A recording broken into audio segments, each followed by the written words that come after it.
विद्यार्थी बच्चों कैसे हो? अच्छे होंगे और एक स्माइल के साथ शुरू करेंगे आज का नेक्स्ट क्वेश्चन और that is of the class 10th statistics mean की एक्सरसाइज।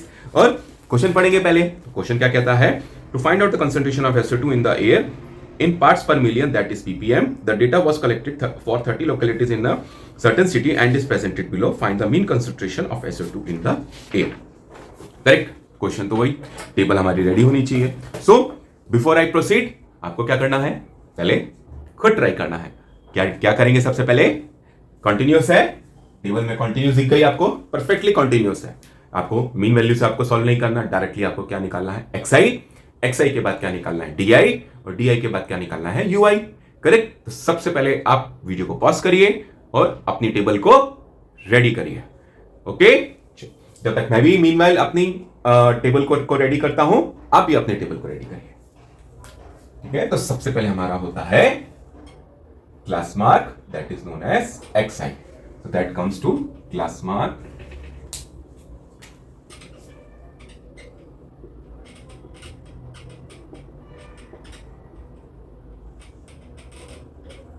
फॉर्मूला लिखना भूल गए तो फॉर्मूला लिखेंगे।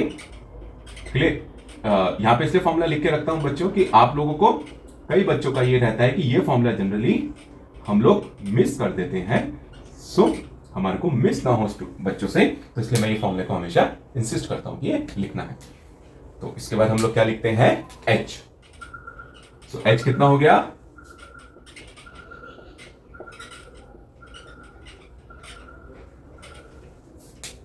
तो मेरा सबसे पहले क्लास में क्या निकला? 0.02। इसमें एच ऐड करूंगा तो 0.06, 0.10, 0.14, 0.18, 0.22।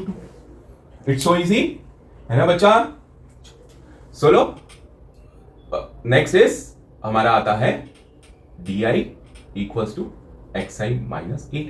एज्यूम करेंगे। So let assume that comes to, clear? Value easy है ना, 10 वैल्यू इजी है, तो मैंने इसको 10 को एज्यूम कर लिया। उससे कोई फर्क नहीं पड़ेगा कि आप एज्यूम कौन सा करते हैं। यदि वो 14 करता तो ठीक है, अपने अपना इंटरेस्ट, अपना अपना तरीका है क्वेश्चन को सॉल्व करने का। सो मैंने ये दे दिया ताकि इसको सब्ट्रैक्ट करने में मेरे को आसानी होती है। सो हमने यहां पे एज्यूम लिख दिया, दैट कम्स टू 0.10। तो 1 में से 10 में से 2 गए, दैट इज 8, 10 में से 6 गए, दैट इज 4, 0, दैट इज 0.04, 0.08। आप देख रहे हैं ये हर चीज ऑर्डर में ही आती है, आपकी हर चीज ऑर्डर में ही आती है। देखिए आपने यहाँ पे, आपने जो भी आप यहाँ पे लेते हैं, आपका जो भी आपका एच होता है, एच के हिसाब से ही हर चीज आपकी मूव करती है DI के अंदर। अब DI के बाद क्या होता है हमारा? UI, that is DI upon H. H is what? 0.04. Correct? So यहां पे माइनस, यहां पे माइनस, सो माइनस 0. अब देखो, इसको मैं यहां पे आपको सॉल्व करके बताता हूं, स्टूडेंट्स यहां पे गलती ना कर दे। आएगा आंसर -2 -1 ही, पर जब भी एक बार सॉल्व करके देख लेते हैं। माइनस 0.08 अपॉन 0.04, डेसिमल से डेसिमल कट गए, 8 से minus. Correct? That is -2, -1, 0, 1, 2, 3। Now is FI। सो हमारी उंगली कहां पे आ जाएगी?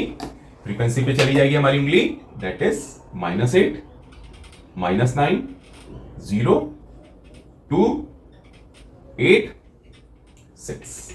करेक्ट? अब हमारा टोटल होगा। So that comes to, so I rub this, क्योंकि मेरे को जगह चाहिए है।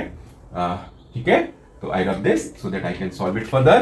तो summation FI UI equals to -8, -9, +2, +8, +6। So 8 से तो 8 कैंसिल आउट हो गया, so this cancel out with this and cancel out, तो -1। करेक्ट? अब हम लोग लिखेंगे हमारे यहां पे समीशन FI। तो समीशन FI और यहां पे summation FI। So it will come 4, 13, 22, 24, 28 and 30. So that comes to 30. मेरी जैसे हैबिट है, मेरे को लगता है कि कहीं पे भी गलती की गुंजाइश नहीं होनी चाहिए, तो मैं उस हिसाब से हमेशा मैंने प्रैक्टिस करी है जिससे कि गलती की गुंजाइश मिनिमाइज हो सके. सो इसका निकला इक्वल्स टू -1. फटाफट अब यहां तक टेबल रेडी. आपकी भी करेक्ट है ना? अब आपकी भी करेक्ट हो गई. अब आप क्या करेंगे? फॉर्मुलेशंस लिखेंगे. फॉर्मूले क्या है?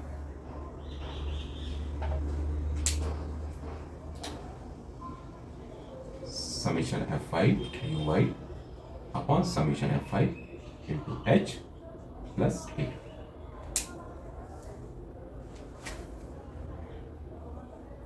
That is -1, 30 into h is 0.04 plus a. a कितना है मेरा? That is 0.10. That is 100.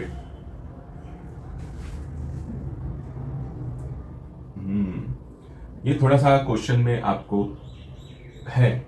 So summation F I आया 10, 16, 16 -1, 4, 2 -9, 2, 4. चेक कर लूँ कहीं गलती ना हो.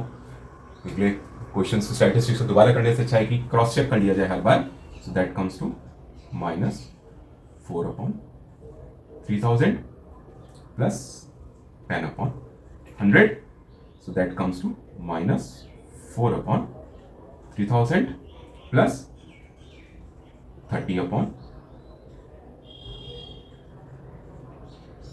3000. So that comes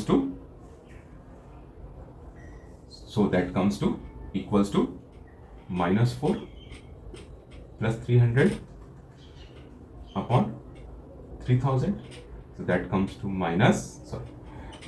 296 upon 3000. अब इसको हमारे को डिवाइड करके हमारे को डेसिमल में लिखना है. तो let's divide. So 296. 3 4s are 3 8s are say 24. 3 9s are 27, 26, 3 8s are 24. Then 20 का मतलब हो गया 0.6666. करेक्ट. तो मेरा कितना आ गया? 98.666. 98.666. Correct. Equals to 98.666 upon 1000. So that comes to 0.0986. को हम लोग यहाँ पे 6 को हम लोग अभी क्या करते थे? 6 6 है, तो इसको हम लोग क्या कर देते हैं? 6 7. और आंसर लिखेंगे 3 पॉइंट्स तक. So 9 9 answer. तो हमारा मीन क्या हो गया? x bar equals to 0.099. Correct. So easy. So got the concept. सबसे पहले इजीली हमने कुछ भी नहीं, हमारे को डर जरूर लगता है, हम घबरा जाते हैं. अपनी मेहनत पे और अपनी कैलकुलेशन पे स्टूडेंट्स को विश्वास होना चाहिए. मैंने कई बच्चों को देखा है घबरा जाते हैं. ऐसे घबराने की जरूरत नहीं है. आपकी घबराहट का सॉल्यूशन आपका कैलकुलेशन प्रैक्टिस है. आप जितना अच्छा कैलकुलेशन प्रैक्टिस रखते हैं अपने आप में और कॉन्फिडेंस रखते हैं कि मेरी कैलकुलेशन इज ऑलवेज करेक्ट. जैसे आप स्कूल जाते हैं तो आपको कॉन्फिडेंस होता है कि मैं स्कूल जा रहा हूं, मेरा जो रास्ता है वो परफेक्ट है. इसी तरीके से जो भी आपने रास्ता अपनाया है टेबल बनाने का, वो भी आपका परफेक्ट. जो भी आपने कैलकुलेशन पैटर्न लिया है वो भी परफेक्ट है. आपको सिर्फ आपका कॉन्फिडेंस ही आपका विनिंग पॉइंट है. keep your confidence on your arithmetic operations and arithmetic process and don't worry about the coming answer in your. अब मीन के अंदर जब भी आंसर आता है तो 0.099, तो आप देख सकते हैं बेटा